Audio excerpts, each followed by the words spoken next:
Now moving on to CPR and the AED stage itself. The AED is probably the most critical point of the resus itself. It has to be done quickly, it has to be done smoothly, but remember, CPR and oxygen bag and mask or bag valve masking has to keep going whilst we set the defib up. We can't stop that and put the defib on. It all needs to be a flowing chain of events. So CPR would carry on, bagging and masking would carry on, and the defib would be applied to the chest whilst CPR is underway. We do not stop to put the defib on. The only times we will stop will be to expose the chest. So the first thing we do is to expose the chest completely so as we can actually apply the defib pads in the correct places. So there's many different types of defibs on the market and they all have the same operating procedure, which is the European Resus Council guidelines.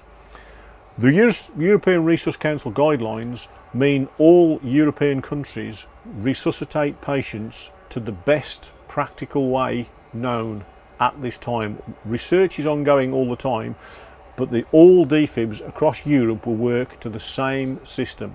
However, all defibs are not the same. The pads might look different shapes. Some defibs you turn on, some defibs turn on automatically. Some defibs, once you start to put the defib on, we stop CPR whilst the defib analyses, and others, like this one, it will analyse whilst you're still doing CPR. So look at the defib and follow the voice prompts and look at the pictures and words on the actual defib itself, because they are all very simple, very easy and extremely safe pieces of kit. This piece of kit will do no harm whatsoever to the patient or yourself. You follow the process will do no harm to the patient or yourself, but you must follow it. So once the chest is exposed, we are looking to put pad placement on the top right pectoral muscle and the left side of the abdomen. Remember what we said in earlier videos, the heart is roughly the size of the owner's clenched fist, slightly to the left of the chest. So with one pad in the top right pectoral muscle and one pad to the left side of the chest, we are delivering a shock from the pads to the heart.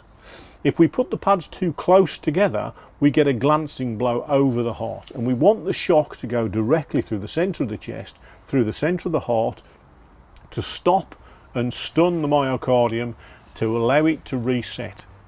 What I always teach when I'm teaching defibrillation is this is exactly the same as your laptop or your mobile phone. Back in the day, they used to stop, they used to freeze, they used to lock up. Your heart, in all intents and purposes, has locked up or frozen. It is giving a rhythm that is non-compatible with life. The faster we shock that rhythm, the better the outcome will be.